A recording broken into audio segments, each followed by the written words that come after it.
Hello, everyone. Thank you so much for joining us today. I'm going to give us a couple more seconds to get everyone in. So we'll start about, wow, but look at everyone coming in. We'll start in a second.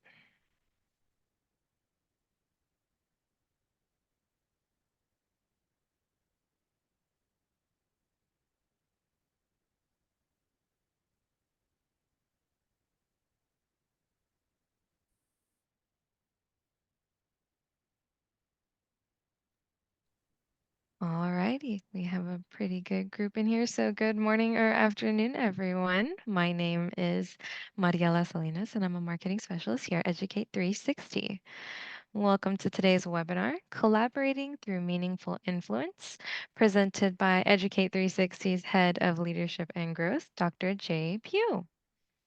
We are in Zoom for today's session, and we will be sharing a copy of this recording with you in an email after the webinar. We do encourage participation throughout the webinar, so please use the chat or the Q&A option for our short Q&A after the presentation. Educate 360 is so excited to present this webinar today. So now I will hand it over to you, Dr. J. Thank you so much, Mariella, and welcome everybody to Collaborating Through Meaningful Influence. As Mariella mentioned, I am Jay Pugh. I'm our Head of Leadership and Development with Educate 360. I've been in this space for quite a bit now. I have a PhD in instructional management and leadership. I've been in sort of the leadership space for almost a decade and been teaching for almost 2 decades in this realm. I do believe if you spend a little time with somebody, you get to know them. That's going to be part of the influence side of things as we learn. I am an author in this space in the terms of strategic engagement. And the other thing is I have 4 daughters, and I'm actually going to share a little bit about that as we go through a little bit of learning, collaborating through meaningful influence, even with them. But I have 4 daughters as well. So that's just a little bit about me. I want to dive right in as we sort of go through a little bit of this. I have a couple questions that I want to ask. The first one I want to lead off with each of you is this. I want you to think, and my goal is this. As I ask this question, don't hit enter until the 30 seconds comes up. What is the biggest difference between manipulation and influence? What is the biggest difference between manipulation and influence? Give everybody about 25 seconds to think on that. Ooh, I like what I'm seeing so far. Love this.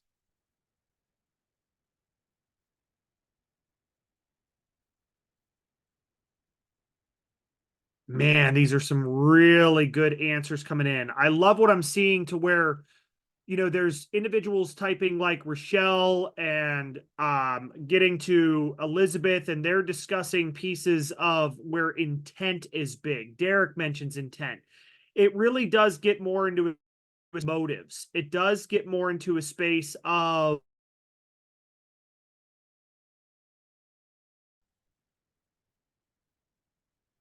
apologies on that, folks. I guess we got disconnected just for a second, but I wanted to mention that I love what I'm seeing in the responses from several of you because you're mentioning, number one, there's this key element of personal gain. There's intent behind it.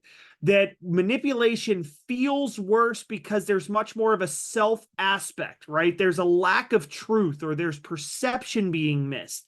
These are such amazing responses. And I bring this up because when we talk about manipulation versus influence, both on the surface can appear to be something to where you're trying to get something out of somebody.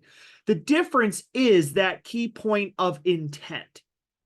And I think that when we talk about intent, manipulation is meant to serve the self, whereas influence is meant to serve all. And that does mean that it is okay for you to ask for yourself on things that you can be assertive for, or things that are important to you. It is okay to be kind and transparency. I think sometimes when we think of influence, there's certain these times that we don't like to ask for things, or we might get cautious about asking for things because we don't want to come off as either coercive or manipulative, or that we're wielding power for other people. And so I really love these answers coming in. And first of all, thank you for the level of participation right out the gate. I love these answers flying in as we're doing this. So I love the engagement immediately hitting from start. And so one thing that I want to mention is that as we go into a leadership space, I'm just going to ask a quick question for you. If you can, I'd like for you to give me either a thumbs up in the reactions or a thumbs down if possible. How many of you are in a leadership position? And I mean this in this case more in a managerial leadership type of position, not where it's maybe, hey, I do lead others, but there's not direct reports. Or, and if you are, say for instance, if it's something to where, hey, I'm more project manager role or something of this, do me a favor, throw a thumbs down, not because it's bad by any stretch, but just to differentiate between this. I love what I'm seeing here. There's a good mix. And I bring this up because regardless of whether or not you have managerial leadership or project program sponsorship type of leadership, there are four things that we can introduce that can make a big difference in the way we can influence others. Now, I'm going to share more of traditional managerial leadership side of things first, and I'm going to mention that now there isn't as much of a need for this in today's workforce. And so the first four that I want to discuss, these are your traditional managerial sort of leadership pieces. And the thing is that these used to be very effective 20, 30 years ago because the market decided it to be. So that's why if anybody, and I'm not going to ask anybody if they're in the baby boomer or the Gen X era, or even maybe older millennial, because now that's getting almost 20 years now in the workforce. But in these days, what leadership used to be was that they would use either legitimate power, meaning that I need you to do X, or you need to do Y, or we need this deadline by Z. And they would wield almost positional power, saying, I need this done by X. This needs to be done. And even though there are times where that can be exercised, it's not necessarily as effective as it used to be. And if we don't have that managerial leadership power, trying to wield this is going to be more counterproductive than ever. Same thing with reward. I always like to bring up the story of Cake in the Break Room. I don't know if anybody's ever heard of Cake in the Break Room, but I want you to imagine that we all have this giant conference in our office together. We're all together face to face, and we're there for a week or two, right? And so it's a week that we all get to be together. And day one, they're like, hey, there's cake in the break room for everybody. Welcome back. And everybody's like, man, cake in the break room. This is the best day ever. And then day two, there's cake in the break room. And you're like, all right, cool. I guess I could do cake another day. And then you get to day three and day four and day five. What starts to happen with the mindset with that cake? The cake itself doesn't change, but what happens?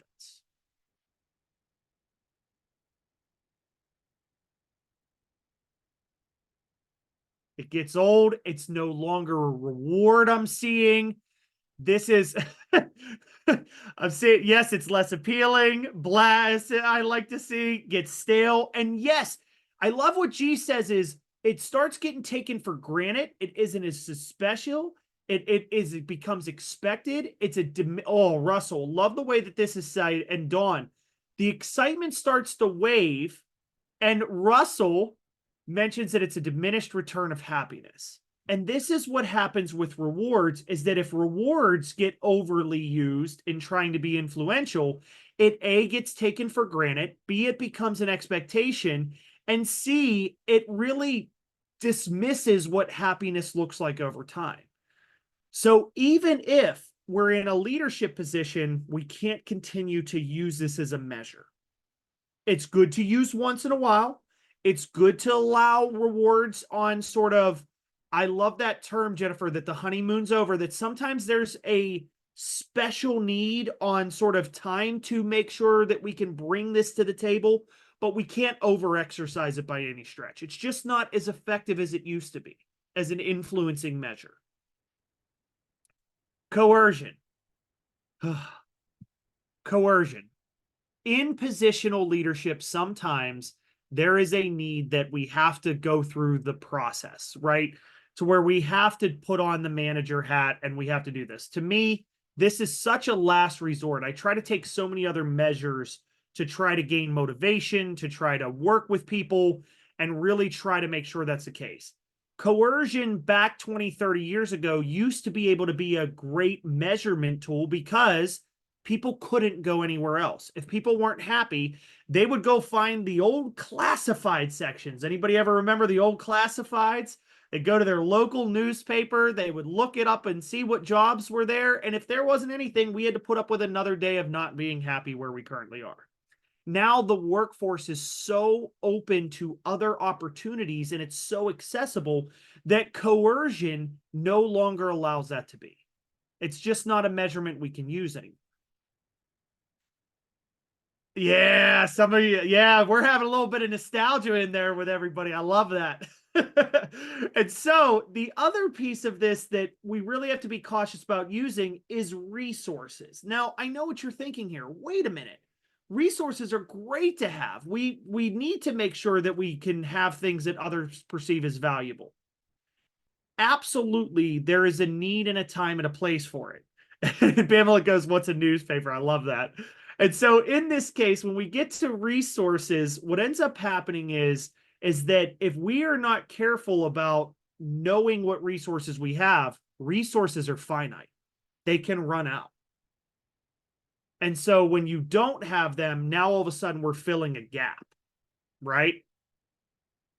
The other side of the coin is that when we get to resources, people, if they have bad intentions, will try to manipulate you to get those resources.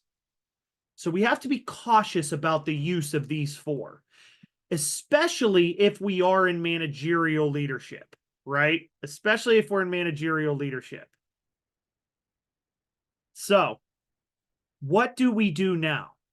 Well, now there are four areas of leadership. And what's really nice about this is whether you gave a thumbs up or a thumbs down saying, hey, I'm in project management or program management, or do you know what? I'm on the employee level, but I really am looked to as a leader in my role. Or if you are in managerial leadership, there are four techniques you can use that, regardless, they will be effective. Let's talk about it. So the first one is expertise. And I want to elaborate on expertise for a minute. How many of you know, and I want you to think about this, I want you to think about a person in your mind that, man, they are truly the subject matter expert. If I need to get good information from someone and or I need to get good expertise on a certain product or a certain program or a certain something, this person really knows it. How many of you know that person? That is one type of expertise that can be there. That's the thing, is we have that person, we know that person. And what's funny about it is this person doesn't have to have 30 years experience. This person, and as somebody said, I am that person. I love that. That's good to know your personal power in this case. And so we want to make sure that when we go through having that sort of perspective of that person, there's two types of expertise that I like to get into. Number one is the person that is a subject matter expert. And the other one is the person that is always, always looking to gain specialist knowledge. Meaning that the other person that you may look to is the person that is always looking for seeing what's out there, what's new, what is innovative right now, what is this in this case. And that's the other type of expertise. Now, regardless of whether or not you've been here a year or 25 years, true or false, we can always look to grow and gain our expertise in our approaches. People respect those that seek expertise and look for and really try to grow their expertise. And that's something we can consistently use. Now, whenever I really stress expertise, and Erin brings up a good point. She says, this is why we're here on this call. I agree. This is another great opportunity to learn something. This is why, honestly, we do what we do in this business, in the L&D space, in the leadership and development space. We want to help people do this. So, and Keith brings up a really good point is without being condescending. Keith, you're leading me right to the next point of saying, I always have a firm belief that if you're the smartest person in the room, go find another room. I always believe that is a true sort of a mental note to keep when it comes to expertise. So that is a key part first and foremost. That's one thing we can do to influence others regardless. Another one is the ability to know how to manage information, the flow and delivery.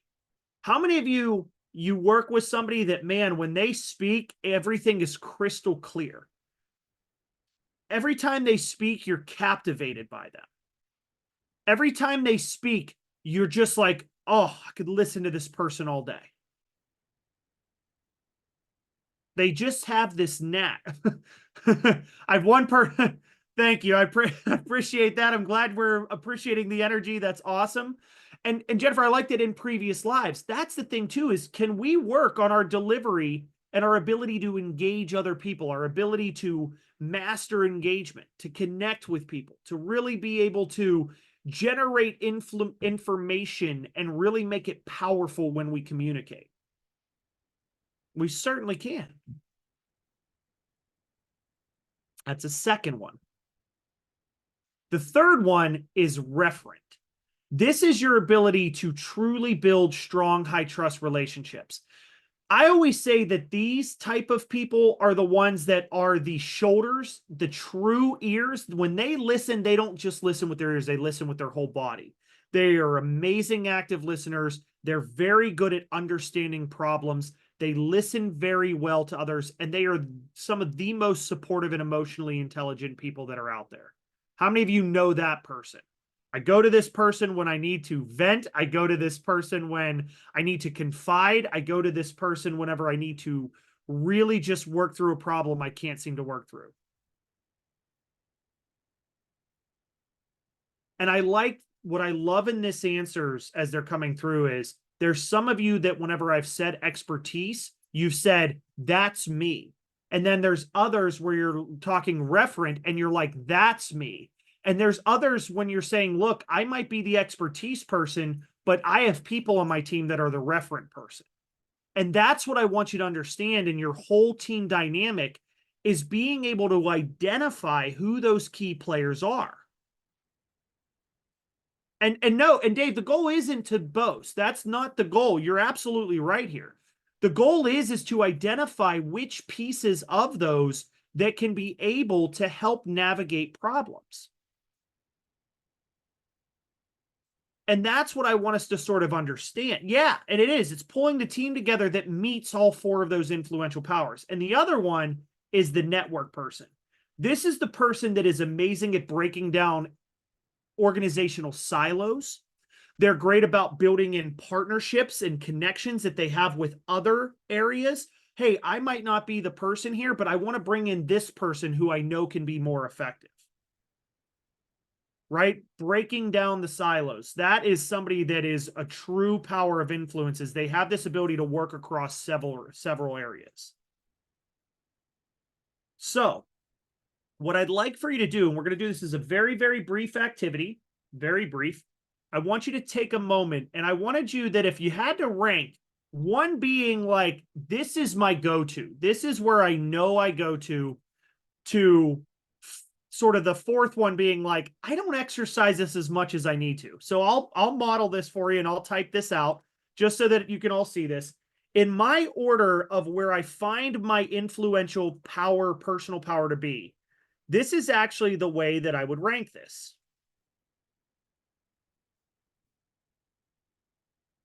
And not saying that I'm not referent, not saying that I don't care or I'm not an amazing listener. It's just that I don't always take the extra time that I could and should. And I know that that's where I live within myself, right? And that's something that I have to put more effort into being referent, whereas information sharing and managing and the energy to bring to the table is just much more natural for me. So I want you to take a moment and just to Aaron mentions referent first, expertise, network, and information. That's perfect because this is where it teaches us our area of growth. I want to let people take a moment and do this.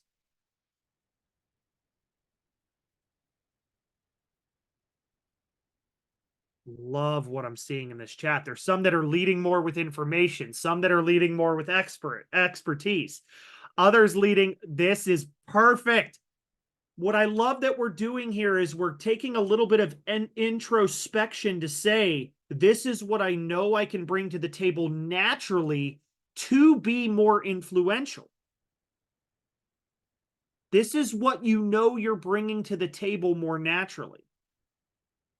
And it's okay to mention that, look, this is an area of strength where I think I have, whereas this is an area where I know I might need a hair more regulation or management or work in these spaces. The beauty of this is you can continue to work on this. You can continue to grow this. That's the beauty of all four of these, is that they can be grown regardless of how long you've been in position. So I really like where we're going with this. Because when we talk about having this without position, there is no power. That's why the first four are so hard. The coercions, the rewards. If you don't have the position, you can't wield that power. And the other thing is that they're finite. Whereas personal power is grown. It's always accessible. It's always there. It's always there for us. And I want us to take that moment to understand that we are, oh, and I might have broke up for a sec.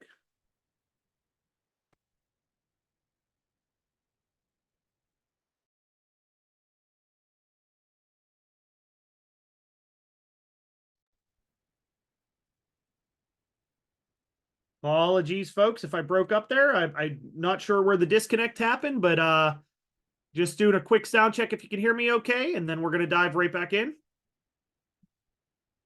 Awesome. Very good. Thank you. Thank you. All right. Awesome. So what I was saying is that without this power, it can't be grown, right? Or without the, like, positional power can't be grown. Personal power can be. It is good to have that. It is good to have these places in play. And personal power doesn't breed compliance, it breeds commitment.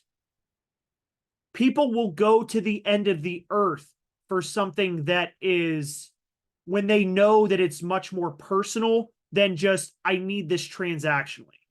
I am a firm believer that true influence is transformational, it's not transactional. And those four things can help. Pretty cool stuff so far, what we learned in the beginning. All right. Then what we're going to do is we're going to go to the next piece of this, which is I want us to think a little bit more strategically with influence in this case. Is there anybody you talk to and it's like, man, I just feel like we speak the same language? I feel like we just speak the same language. It feels like it's just natural in this case. And then is there other people that you communicate with? It's like, man, I just don't feel like we're on the same page. My question to you is what is the difference? What's the difference? What do we think that difference is whenever we talk to one person? It's like, man, it's second nature. It's easily connectable. It's almost like I'm a 120 volt and it's there, right? Trust, Edwin, I agree with that. Trust can really be a big factor. Aligned goals, Jeff. Communication style, Elizabeth, I would agree.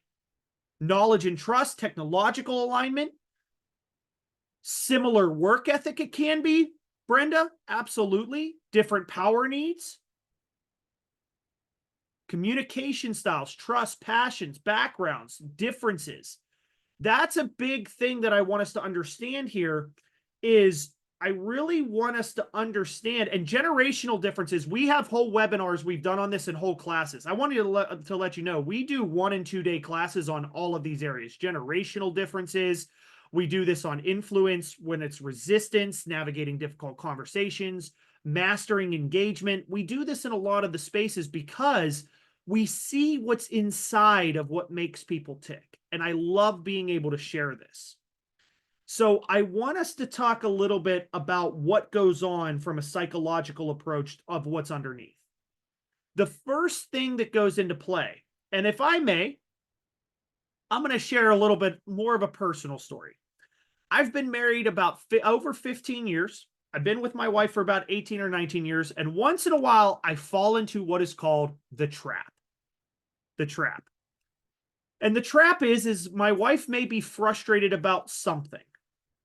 And very much so, and please forgive me whenever I say this, I go to my main man, Vanilla Ice. Because if there's a problem, I'll solve it. I'm ready to solve the problem. I'm ready to dive in. I'm ready to tackle it quickly. If there's a problem, I'll solve it. I want to solve the problem. And here's the thing.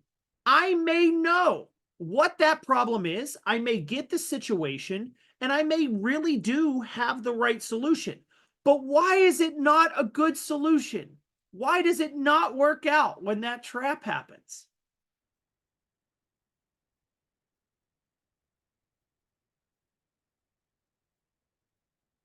The reason why is because I am not demonstrating what is called personal awareness. I'm not demonstrating what is called personal awareness.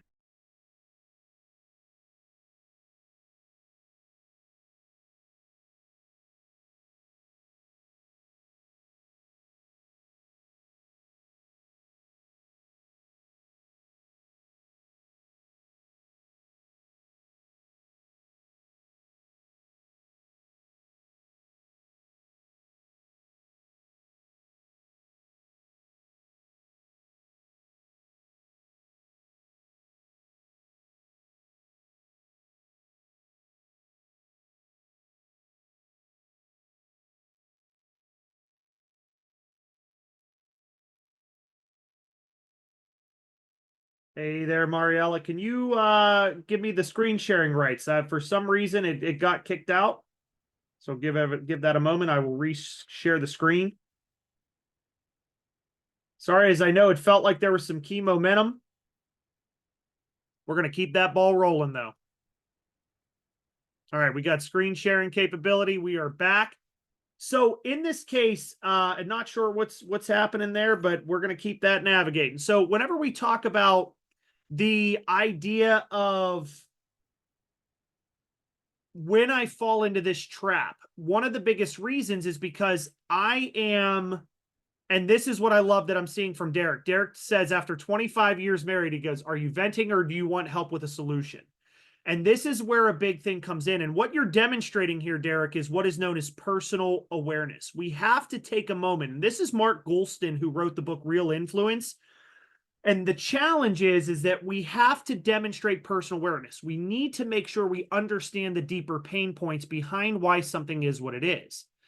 And that's why when we're speaking a language, we have to, I always love to be able to meet people where they are first.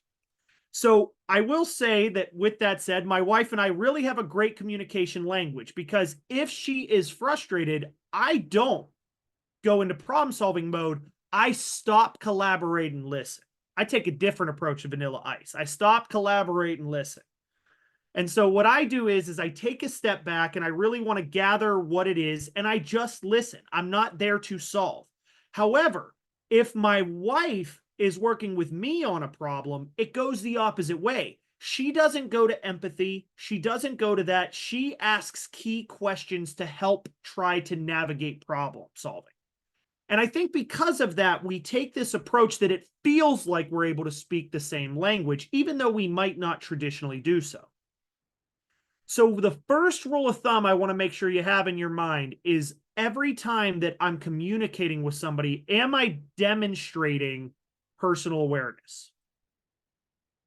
Yes, and Christopher, yeah, Covey, I love the Covey approach there, that it's almost saying that there's a difference between mimicking and mirroring.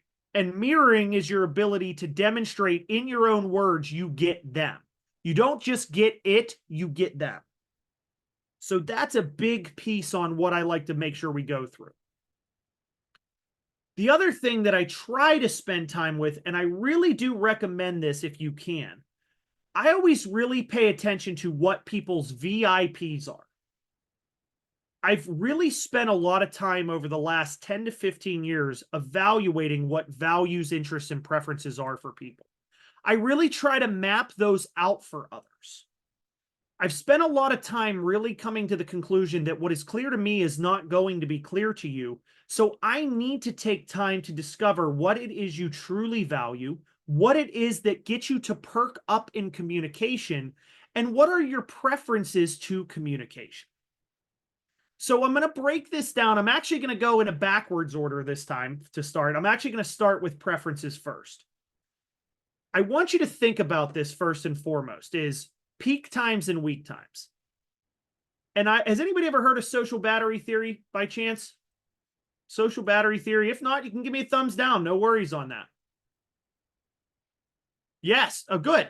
So where social battery theory is there's typically different types of batteries we have in when we prefer to communicate versus be productive. And I mean being productive means leave me alone. I got stuff to do. Okay. So in communication, battery type A is an engine-based battery. It's an engine-based battery.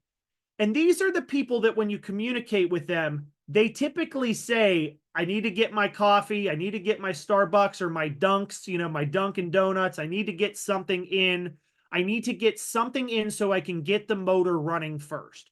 So what happens is that we will not get as much buy-in or much in nearly as much influence because we're not speaking them at the right times. So what I try to do is be mindful that they need ramp up time. And when I normally reach out to them, I normally be able to wait an hour or two before communication. Because once I do that, they really rev up around 10 a.m. They're really strong 10 to 2 and they level out 3 to 5. Right?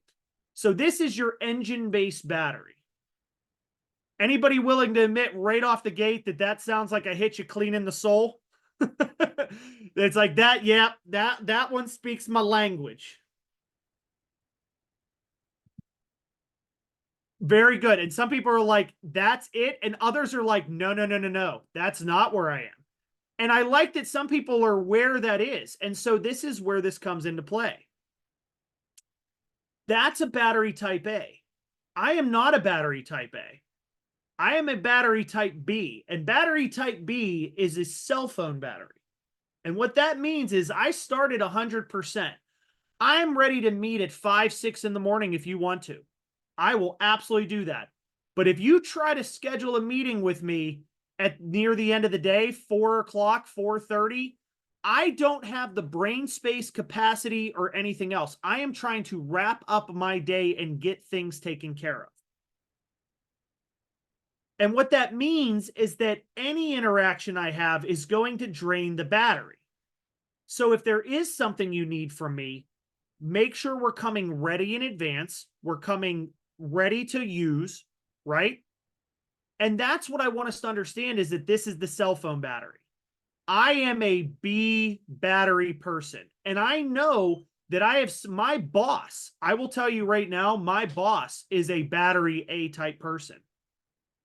Not a super duper morning person, likes to come in and get a few things done, get a few things taken care of, wants to get the motor running, if you will, and then we can meet as that day continues.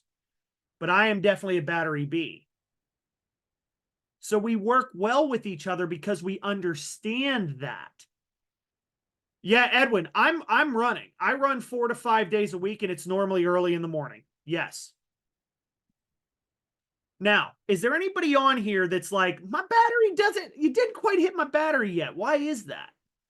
The third type of battery, it's not based on the time of day, it's based on the most recent interaction they have. And what that means is it's like a frequency, it's like a wavelength. And what that means is not, and I had somebody say, does that mean we're crazy? No, it does not mean you're crazy at all. What it means is that it's based on the most recent dialogue you've had, meaning that if you've had a great dialogue, man, we got this project kicked off, we're doing great, and somebody hits you at that next time, and they're like, hey, do you got a minute? They're like, sure do. Yeah, let's dive right in. They're ready to talk. They're ready to communicate. But if they've had a tough dialogue, like, man, this is really hard. This was a rough one. I just had a client chew me out, or I just had this happen. They're going to say, I need some time. Can we meet later?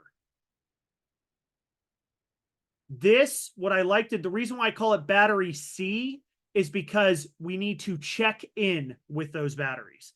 I always like to shoot a quick message of just saying, hey there, how's your day going?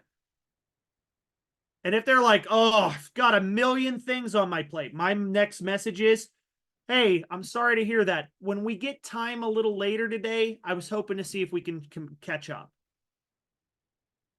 I give a breathing room.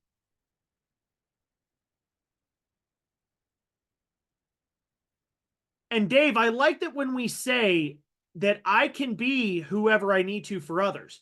I love that. I love that. What I always say is that if Dave was on Dave's team, what would Dave prefer?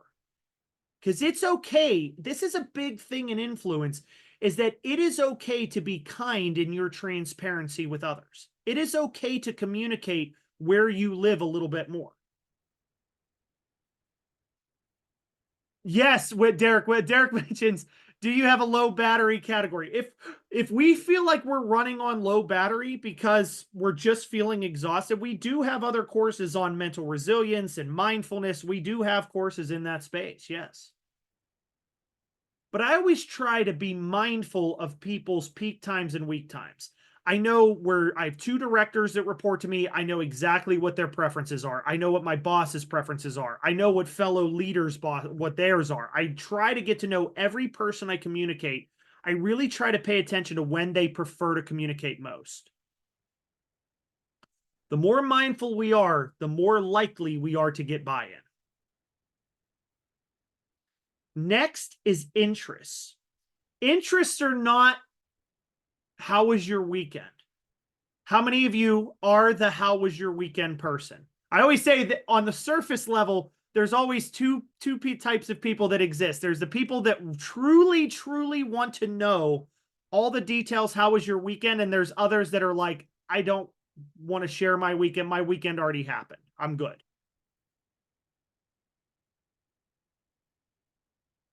That's where it is. We call that business first or person first type of interest. And that's where that comes into play, is being mindful of that is also a key thing. I have somebody on my team, and I will just share that I have two directors, right? I have two directors. One of my directors you might have had in a webinar, or you might have had, she is a brilliant mind. Her name's Dr. Susan Heidorn. She is a business first dialogue. She's somebody that whenever I meet with her, she's very much like, let's get to business. I'm ready to dive in. Let's take care of A, B, and C, right? Then I have another brilliant director, and I don't know if you've ever met her, is Andrea Brockmeyer. She is very much more personable in her approaches. She is very much, how was your weekend? What did you do? And that's the thing, is that I'm very mindful that when I communicate with each of them, I am mindful of that for them. I am also personally somebody that I am a business first. I am very, very much like Dave and Rochelle, to where I say, I hope you had a nice weekend. I'm not ready to get into details on it, but if it is for you, I know that it's important to you. I am going to genuinely meet you where you are. But find what their interests are. I always say, find the things that get people to perk up. And they are different, Lynette, and that's why I can't assume that what is clear to me is clear to others. And yes, if it's multiple people in a dialogue, Aaron, it's a quicker, much more quicker captivation technique. We teach that in a course called Mastering Meaningful Engagements. How do you hit everybody at once, right? This is more individualized connection and influence is what we're talking about here. Interests are what gets people to perk up. And I'll get an example here. I don't get into a lot of family dialogue very much. To me, that's a little bit more personal. But what I like to do is I will talk sports with people left and right. Ready for an interest right here? I know some people might not be sports people, but I'm going to say I am a Pittsburgh. I am out of Pittsburgh, PA. I bleed black and gold, as they say. I am a Steelers fan, Pirates fan, Penguins fan, you name it. If it's black and gold, I bleed it. And this, notice what starts to happen right out the gate. Jeff, even in the disagreement, there can be camaraderie and interest in dialogue with that right out the gate. And Jennifer, see, Jennifer just became my favorite. Just kidding. No, but it is something to where we do this. And this is where the things is. Anybody catching in the dialogue, if you pay attention closely, and I'm not doing this for manipulation, but I'm doing this because you can really see where interest can lie. There are people that will go to sports, and then there will people that may disengage a little bit. So pay attention what gets people to perk up. Maybe it's music, maybe it's travel, maybe it's right. And that's what it is, Edwin, is I'm going to share the things that I know are of interest to me that I can get to. And your goal is to find that in other people.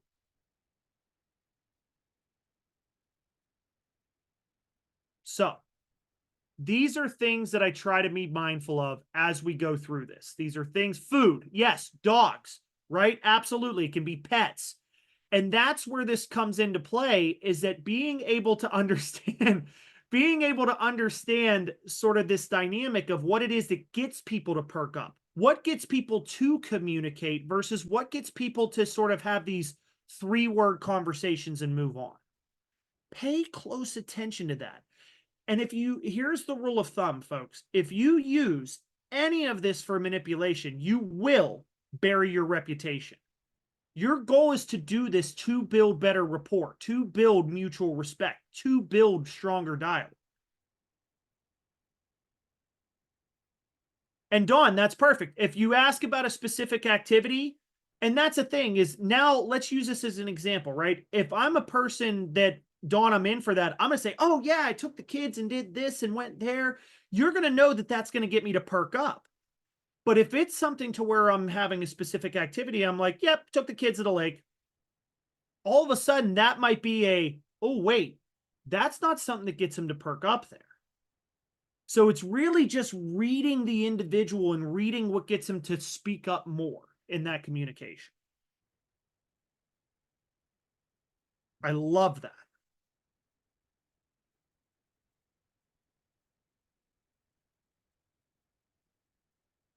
Evelyn, I can agree with you. Yes, in your case, and I love the kindness and transparency is in having these conversations, it's getting to know the people that you care about and wanting to get to know them better.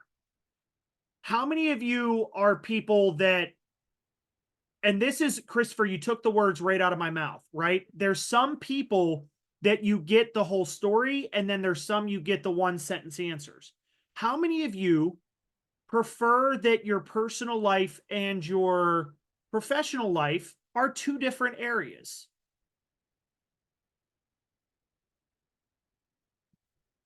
This is going to be where you have that sector of that audience, and that's okay too, right? That's okay too. And then there's others that, how many of you really are relationship driven, really relationship driven, where you do let people in, you're more of an open book, you are more of that case? Very good as well, folks. That's what I want us to understand in this, is that there's some of you that are open book, there are some that are not, but your goal here is being able to really know yourself and then being able to pick up on the others. That's the important thing. Okay. So I really do bring this up because it is important to really be, once again, the key word here is mindful, and being able to do so and being able to read that. So that's the interest. I really pay attention to people's interests and preferences closely. And it does. It does depend on the culture. It depends on the team dynamic. It depends on the person themselves. Depends on who and where. It is just being mindful of that. Now, the last thing I'm going to teach you is something I know you have never seen before. I know you've never seen this before. I will tell you, you've seen the original concept before. But the mindset behind the way we can gravitate influence to it is going to be different. And I'd love to share this with you. We know about the art of persuasion. How many of you are familiar with Aristotle's rhetoric, the art of persuasion? Right? We're familiar with this in the sense that we typically, according to Aristotle, have one of these that we gravitate to and appeals to us a little bit more than the others. Maybe that means that's ethos, pathos, logos. I'm going to do a brief explanation of all three of those. But I want to make sure that where I think real influence comes into play is not that we have one and two are less interesting. I don't think that's the case. I think we have all three genuinely. We have all three. The difference is that I want us to think of it much more in this space of if you are here and somebody else is over here, you have three doors to unlock to really get them, to really get to know them, to really get to connect to them. And you have to unlock them in the right order. That's the idea here. So in this case, I bring this up because ethos is driven in credibility. This is driven much more in the space of integrity, accountability. I'm going to use the term here, blunt honesty. Think about how you like your honesty on a scale of 1 to 10, how you like to receive it. And I mean 10 being brutally honest. Like blunt honesty is something I trust because I value like the bluntness of it. Others are like, no, I like kindness. I like a little bit more transparency, or I like vulnerability. I like things like that. Ethos is much more blunt honesty, directness, straightforwardness, speed and movement means that like, I want to get my hands dirty, get moving with it now. I don't need all the facts. I want to dive in. And I want you to think that if it's you, if so, I mean, in this case, I want you to think of like, this is something you genuinely prefer as a human being. That's the one door that exists is ethos. The next door is pathos. And pathos is about emotional intelligence, empathy, kindness, support, relationship building. Whereas ethos is very much a purpose and mission driven door first. Pathos is much more in the person. It's people driven door. It's a people first door. And Dave, it does depend on the audience, right? It depends on the audience the higher you go on bluntness. And I will tell you this, I'm going to share this right now. I am more of an ethos first door, which means if you are blunt and you give me the ruthless feedback, I actually trust you more because I don't feel like you're hiding anything from me. Whereas others, when I'm giving feedback, I have to reshape the way that I give feedback, or I have to reshape the way that I do this. So ethos is very much a purpose, action, mission driven door. That's that door. The pathos one is people, relationships, and support and empathy door. That is that door. And logos is a process door. It is accuracy. It is driven in not like facts, having sustainability, reliability, having plans. It is driven much more in a procedural process minded door. This is the people that truly, the doors that really love planning first, process first. They don't like to do things twice because they'd rather have it 100% right the first time. Now, I say this because we have all three. All three. We have all three. And good point there, Dave, that yes, you can feel strongly, right? You can be direct and honest without being brutally honest. That is a fair point. I like the term that you used, which was direct. I like that verbiage a lot. Yes, I would absolutely agree with that. Yes. And so with this, there are all three here that we have. Now, you all just spent about 45 minutes getting to know me. If you were to take a guess and you're like, man, Dr. J's over here, Dr. J's over here, and I'm standing here.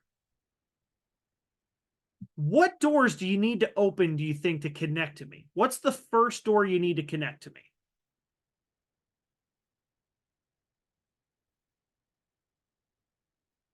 Many people are leaving with the credibility door to start.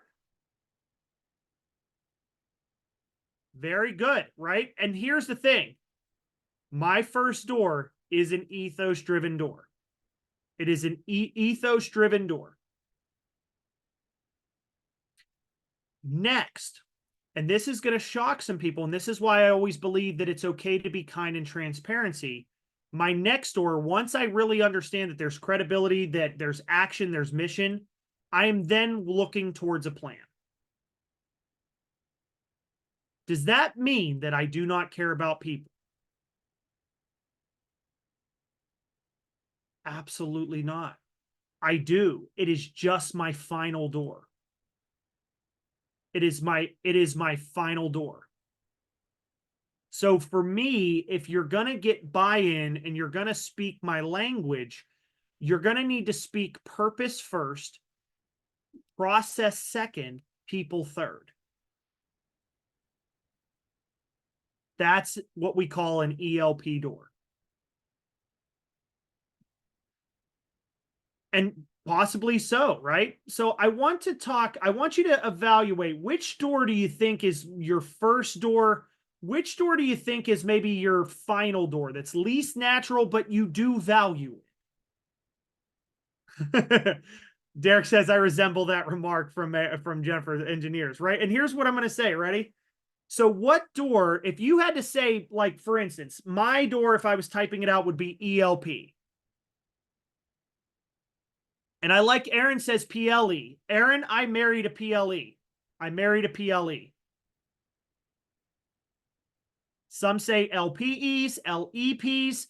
This is what I really like to this is, folks, we are all different. And the more that you can get to know everybody's approach, everybody's dynamic, the more that you are able to really connect with them. This is where trust gets stronger with people. I am definitely an ELP. I prefer action and movement. I want to get to action. I want to get going, get moving. Let's dive in. Once we do that, I want to be able to know what the plan is, and then I want to hit people. But I know I have somebody on my team that is absolutely not that way. They are the exact opposite. They pathos first. They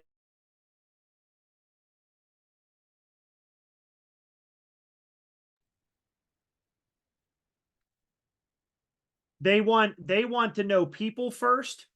And I'll give an example. I have somebody that their name is I have somebody on my team that is a fantastic facilitator, right? They're an amazing facilitator, and he is an LPE. He is actually logic first, plan, and then he wants to make sure people are comfortable. He will not move until he knows those things are taken care of. He does not move. And that is a really important thing. And this doesn't have to be something you answer today. I always like that this is the first thing. But the key rule behind these doors is that don't think for 1 second you don't have all three. I think that's a big misnomer, or the Aristotle myth is that we have one door, but we don't have two. We have all three. It's just we have a preference in what we communicate first. So, last tips and tricks for the day. If you're building trust with each primary door, if you're speaking to somebody that is an E door first, practice what you preach. Practice what you preach. Model the expectations. Follow through on promises. If you say you're going to do something, follow it all the way through. Demonstrate effectiveness, meaning like make sure that you're getting these things taken care of with a purpose and a direction. Own mistakes. If there is a mistake that's made, demonstrate accountability. These are the people that are going to say, you know what? That's on me. That's on me, and I'm accountable for it moving forward. They love that. And they want you to trust them. They want autonomy. They want to be trusted to do the things they need to do. That's how you can build trust with people that have an E first door mentality. If they're pathos driven, ask them for their input. Make things more collaborative in dialogue. Make sure that you are truly creating a space where there is input and collaboration. Check in on them. Don't ask, what are you doing? Ask, how are you doing? Really make sure that we demonstrate meaningful, active listening, giving the whole body in dialogue. If you make a mistake, demonstrate real remorse. The apology needs to be clear, and it needs to be heartfelt. Heartfelt. Last is logos. Make sure you have evidence. Make sure you have documentation. Follow up on resolutions, meaning if there is a solving, make sure that you are verifying the validity of that solution. Be efficient with your time. If there's a problem, you need to fix it. Get to fixing. And they are very much divide and conquer. They like lanes. They like lanes. You have your lane, I have my lane. They like to make sure that there are lanes that are clear.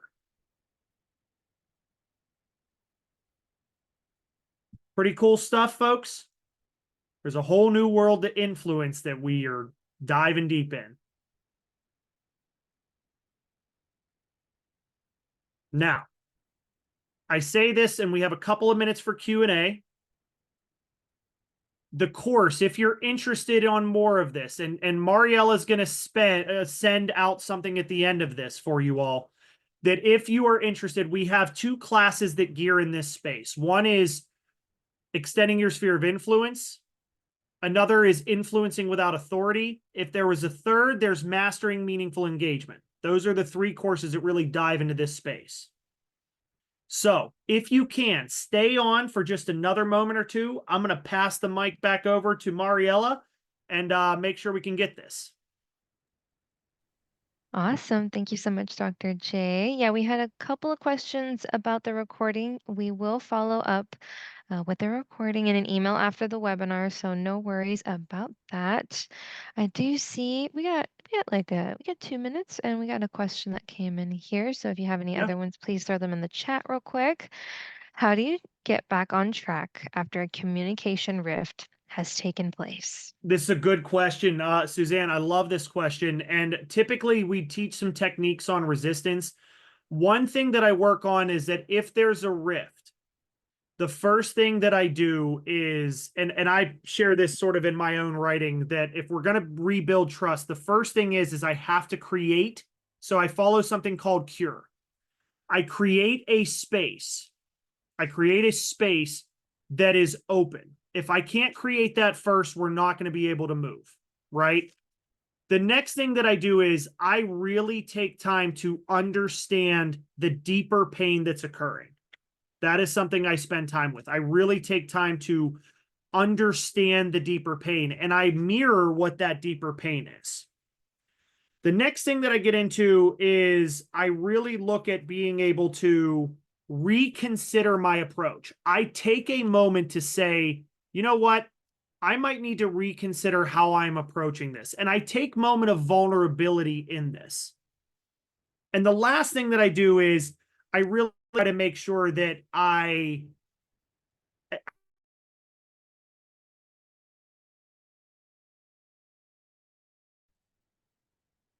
apologies on that, folks. The last thing is I make sure I take an opportunity to express the gratitude in the way that we can connect. I really appreciate the fact we were able to take this time.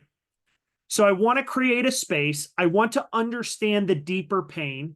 I want to make sure that I reconsider my approach and say, you know what, I might need to consider this, or I might need to reconsider this. And that gets them to do the same. And then the last thing I do is I express thanks and saying, you know what, I'm really glad that we were able to work through this. So that's the cure. The cure is create, understand, reconsider the approach, and express gratitude.